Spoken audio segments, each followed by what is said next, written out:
안녕하십니까. 루트 모바일 이식센터 피부과 전문의 조성희 원장입니다.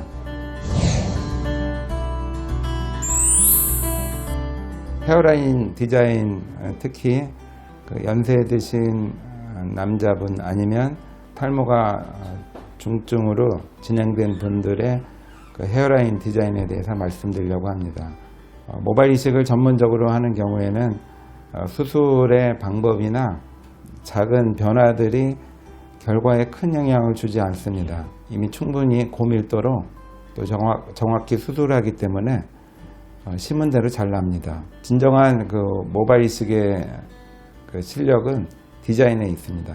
즉 디자인의 목적은 일단 수술받은 표를 최소화하고, 즉 자연스러움이죠.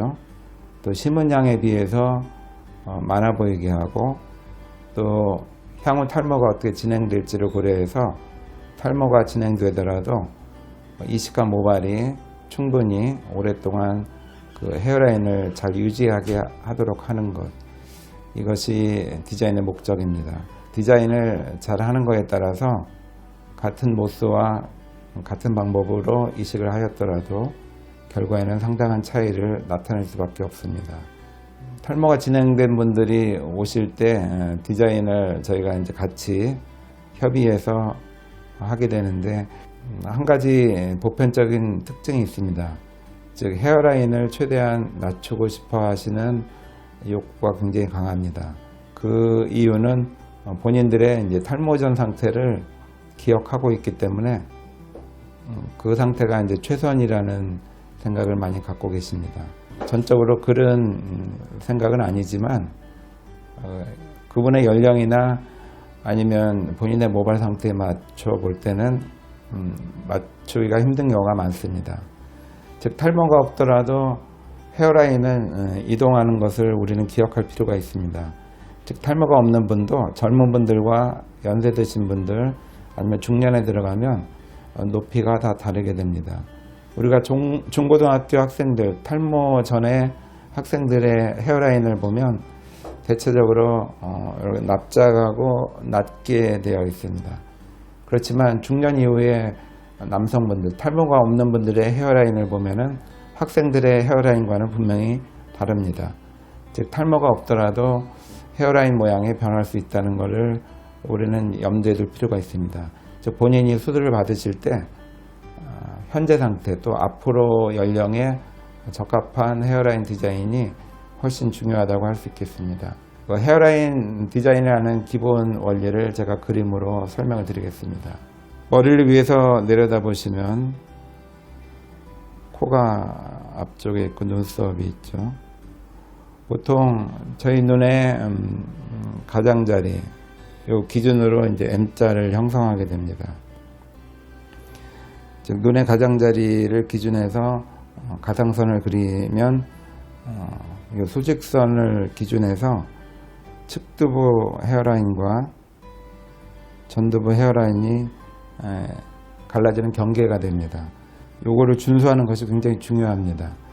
너무 포인트가 바깥으로 가 있거나 안쪽으로 가 있으면은 나중에 결과가 굉장히 어색한 경우가 많습니다.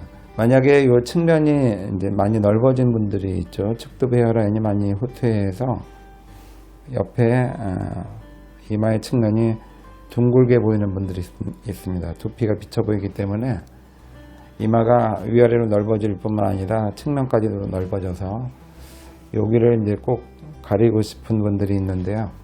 이러한 경우에는 이쪽을 많이 내려서 가리게 되면 일단 헤어라인이 너무 일직선이 되죠. 수평이 되고 이마가 좁아지게 돼서 굉장히 어색한 모양이 이제 되게 됩니다. 이러한 경우에는 저희가 측두부의 일부를 측면에서 앞면을 향해서 다시 만들게 됩니다.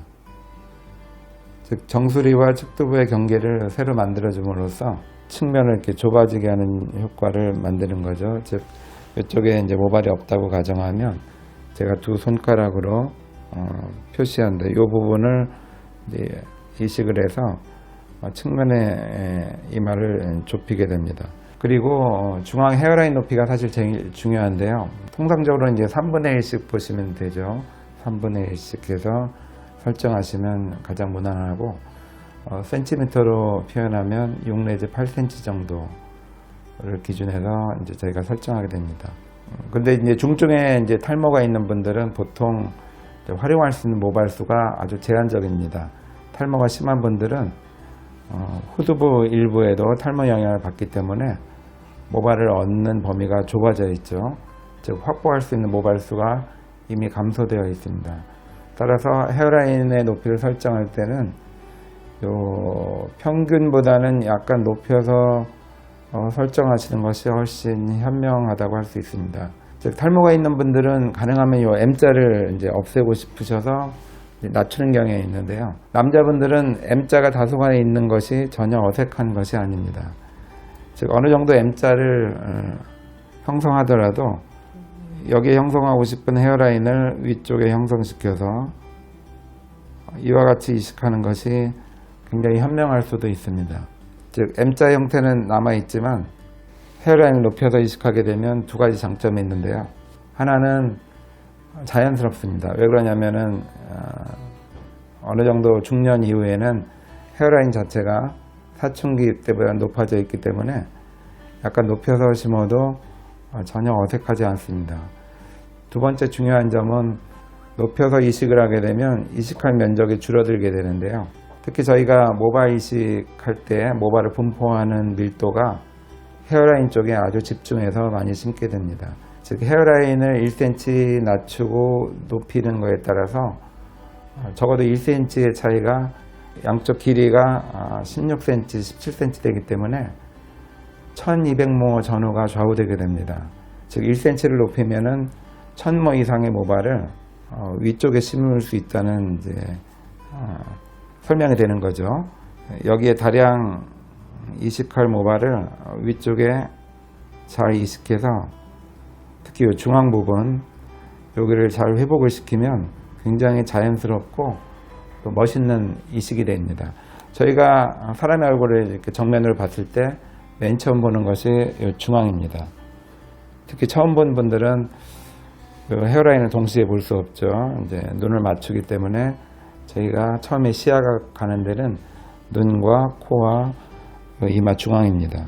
즉 이마 중앙이 모발이 충분히 있느냐 없느냐가 이쪽 양쪽에 M자가 깊으냐 얕으냐보다 훨씬 중요합니다. 즉 탈모가 진행이 많이 돼서 중앙 쪽이 많이 약한 분들은 M자에 집중하는 것보다는 중앙에 집중하는 것이 훨씬 효과적입니다.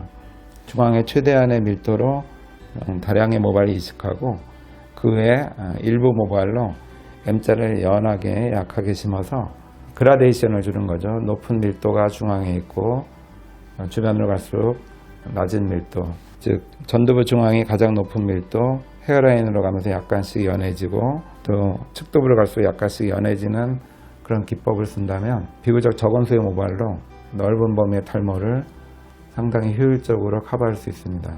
모발이 충분하면은 이런 고민이 필요 없겠지만 모발이 모자란 경우에 디자인을 어떻게 할 것인가는 전문의와 잘 상담하셔서 모발의 분포를 잘 분포하는 것이 굉장히 좋은 효과를 나타낼 수 있겠습니다. 제 말씀의 결론은 헤어라인의 형태보다는 이 중앙 그리고 균일한 형태나 M자를 없애기보다는 그라데이션을 줘서 중요한 부분은 강조하고 덜 중요한 부분은 약하게 심고 이렇게 함으로써 적은 모발을 효율적으로 분포시키면 의외로 굉장히 좋은 효과를 얻을 수 있겠습니다.